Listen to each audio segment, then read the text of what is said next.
Welcome back to my blog guys. आज इस video का पर्पज़ है कि एक भाई ने हमारे कमेंट किया था कि भाई हमें कुछ इंट्रो दे दो कि BACS कंपनी टाटा पावर में कैसे इंटरव्यू दिया जाता है, किस तरीके से नहीं दिया जाता है। तो भाई मैं BACS में दे चुका हूँ इंटरव्यू। सिंपली भाई पहले 100 नंबर का पेपर होता है, आप उसको क्लियर करो, उसके बाद आपका इंटरव्यू होगा। और बात रही आप पढ़ाई किस चीज़ की करो, क्या पढ़ना है, तो भाई टाटा पावर में होते हैं like distribution, transmission line, transformer, उसके अंदर जितनी भी इक्विपमेंट्स यूज़ होते हैं सब कुछ ऑल टोटल भाई सब पढ़ डालो, जो आप पढ़ सकते हो पूरा का पूरा। मतलब BACS कंपनी से रिलेटेड जो भी पॉइंट है वो सब आप पढ़ डालो। अगर वो आप पढ़ लेते हो तो आपको क्लियर हो जाएगा, ठीक है भाई। और बाकी हमारा है टाटा पावर में अभी तक मैंने इंटरव्यू दिया नहीं है।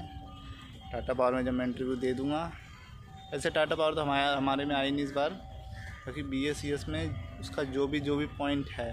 तो इलेक्ट्रिकल, अगर आप इलेक्ट्रिकल से हो तो सबसे पहले आप अपना VFD, SCADA, MPLC, ऑटोकैड ये सब आप सीख लो अगर आप पे टाइम है। अगर आप मतलब स्टार्टिंग डिप्लोमा की स्टार्टिंग कर रहे हो तो बढ़िया, बाकी 5th सेम में हो तो भी आप सीख सकते हो। बेसिक तो आप सीख ही लोगे, ये सीख लो, ये भी आपको बहुत फ़ायदेमंद करेगा, आपको रिज्यूम में बहुत काम आएगा। SCADA अगर आपने सीख लिया तो सबसे बढ़िया चीज़ है डिज़ाइनिंग के लिए। आप किसी भी सर्किट को डिज़ाइन कर सकते हो, सबसे बेहतरीन चीज़ है। और बाकी इलेक्ट्रिकल से हो तो भाई सबसे बढ़िया है। अगर आप BACS के लिए इंटरव्यू अभी देने जा रहे हो तो भाई सबसे पहले तो आप BACS की कंपनी के बारे में जानो, वो कंपनी क्या है, कैसे है। और सबसे पहली बात वो सबसे आपको बेसिक क्लियर होना चाहिए। अगर आपका बेसिक क्लियर नहीं है तो आपको कुछ भी क्लियर नहीं है। बेसिक अगर क्लियर है तो आपसे डायरेक्ट वो स्टार्टिंग वो बेसिक से करेंगे आपसे।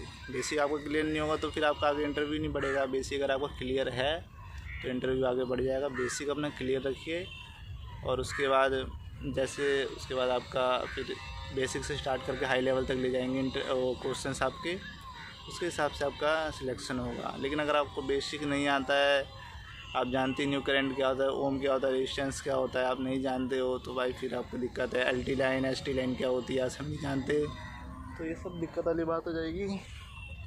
बाकी आपको ये सब आना चाहिए, बेसिक चीज़ें सब।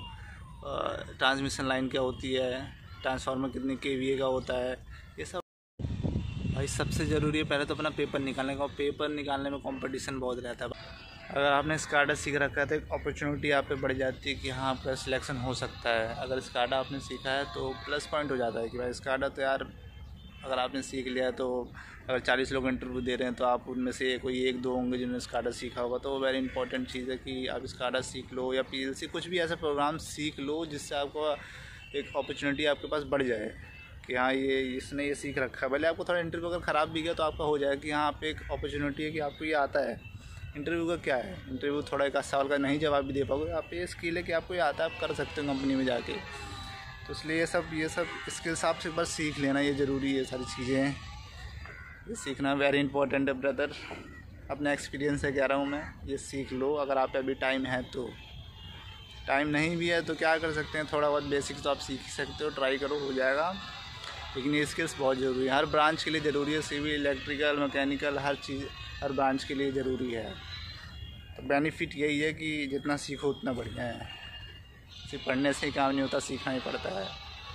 तो प्रैक्टिस करो, पेपर पढ़ने से कुछ नहीं होता, रिवीजन करो उसका, बाकी तो हो जाएगा आपका। और जैसा मैंने पहले भी कहा, ये पेपर पे ध्यान दो। पेपर क्लियर नहीं होगा तो इंटरव्यू तो हो ही नहीं पाएगा। तो पहले पेपर ध्यान दो, पेपर हो गया तो इंटरव्यू तो आपका आसानी से हो जाएगा। इतना कोई हार्ड क्वेश्चन नहीं पूछते हैं, हो जाता है, कोई इतनी डिफ़िकल्टी नहीं आती। सिंपली आप बस ट्रांसमिशन लाइन के बारे में ध्यान दो। ट्रांसमिशन लाइन के नीचे ही खड़ा हूँ मैं, जैसे कि आप देख सकते हो पीछे दिख रहा होगा वायर। तो भाई ये इस लोकेशन पे आके मैं आपको बता रहा हूँ इन सब के बारे में। ट्रांसमिशन लाइन के पास ही खड़ा हूँ मैं, आप देख सकते हो 11 kV इसके अंदर आ रही होगी, बहुत ख़तरनाक। तो भाई इसलिए बढ़िया मस्त पढ़ो और आराम से एंजॉय करो। बाकी भी अगर कोई इलेक्ट्रॉनिक्स से है, सिविल से है या फिर ऑटोमोबाइल से है तो इन सब के लिए भी SCADA बहुत ज़रूरी है। ये इन सब के लिए भी ऑटोकैड ज़रूरी है। ये सब सीख लें। मतलब ऑटोकैड तो यार हर ब्रांच के लिए इंपॉर्टेंट है मेरे ख्याल से। तो ये बहुत ज़रूरी है, ऑटोकैड सीख लो। ये भाई सबको आनी चाहिए, इम्पोर्टेंट है ये। बाकी भाई जब इंटरव्यूअर आपसे क्वेश्चन पूछ रहा हो तो सिंपली भाई जो आप जवाब दो वो एकदम क्लियर, 1 वर्ड में आंसर दो। बहुत ज़्यादा घुमाओगे फिराओगे तो फिर वो दिक्कत हो जाएगी, फिर वो आपको घुमाएगा। इसलिए सिंपली अगर वो आपसे क्वेश्चन करता है कि ओम क्या है, तो ओम सिंपली V = IR है। सिंपल बताओ, अब उसको घुमा दो। क्वेश्चन पहले ध्यान से सुनो, अगर क्वेश्चन ध्यान से नहीं सुनोगे जवाब नहीं दे पाओगे तो दिक्कत हो जाएगी। पहले उसको ध्यान से सुनो, उसके बाद डायरेक्ट कंप्लीट आंसर दो, घुमाओ मत। अगर घुमाओगे तो समझ जाएगा कि घुमा रहे सो कुछ आता नहीं है। सिंपली डायरेक्ट आंसर दो, क्लियर कर दो। ये आता है तो डायरेक्ट आंसर दो, नहीं आता तो करो सर नहीं आता, डायरेक्ट क्लियर। ज़्यादा घुमाओगे फिराओगे तो उसको समझ आ जाएगा ये बस घुमा रहा है, इसको आता नहीं है। तो सिंपली जवाब दो बढ़िया तरीके से, और ज़्यादा कुछ नहीं। बस इलेक्ट्रिकल से हो तो भाई जितना भी तुम्हें इलेक्ट्रिकल्स में टायर्स के BSc के लिए तो मोटर की तो खैर पढ़ने की ज़्यादा जरूरत है नहीं। अगर का 2 क्वेश्चन पूछ लें तो बाकी सारी ट्रांसफार्मर से रिलेटेड, ट्रांसमिशन लाइन से रिलेटेड, पावर स्टेशन से, पावर जनरेशन से रिलेटेड सब कुछ, यही सब पूछा जाता है, कुछ बाहर से नहीं आता। कंडक्टर क्या होता है, and air circuit breaker, dose fuse क्या होता है, HRC फ्यूज़, यही सब पूछा जाता है और कुछ बाहर से नहीं पूछा जाता है भाई। सब यही सब पूछा जाएगा, लेकिन इससे पहले आपको पेपर क्लियर करना पड़ेगा। पेपर क्लियर करके आप जाओ इंटरव्यू में बैठो, कोई दिक्कत की बात नहीं है, आराम से इंटरव्यू निकल जाएगा। कुछ इतना हार्ड क्वेश्चन नहीं पूछते हैं, बस कॉन्फिडेंट आपका हाई होना चाहिए, उसमें दिक्कत नहीं होनी चाहिए। आप ये मत दिखाओ कि मेरे को ये नहीं आता वो नहीं आता, कॉन्फिडेंट अपना हाई रखो, कॉन्फिडेंट होके जाओ, इंटरव्यू दो, हो जाएगा आपको, कोई दिक्कत की बात नहीं है। और सबसे बढ़िया कंपनी है BSc। सिंपली भाई एक पेपर होता है और एक ही इंटरव्यू होता है, आप क्लियर करो और आपका सिलेक्शन कंप्लीट। इजी है, कुछ मुश्किल काम नहीं है। फर्स्ट टाइम मैंने दिया था इंटरव्यू, बहुत आसान था, बस ये था कंपटीशन में मैं कहीं रह गया, नहीं हो पाया, बाकी बहुत इजी था भाई। कुछ मुश्किल क्वेश्चन नहीं पूछते हैं, बस आपको घबराना नहीं है। अगर आप घबराओगे तो आपको क्वेश्चन में घुमा देंगे। आप इस तरीके से जवाब दो कि आप जो जवाब दे रहे हो उसी में से आपसे पूछता जाए, तरीके से जवाब दो। ज़्यादा घुमाओगे फिर समझ नहीं आएगा, तरीके से जवाब दो, कोई दिक्कत नहीं, आपका हो जाएगा।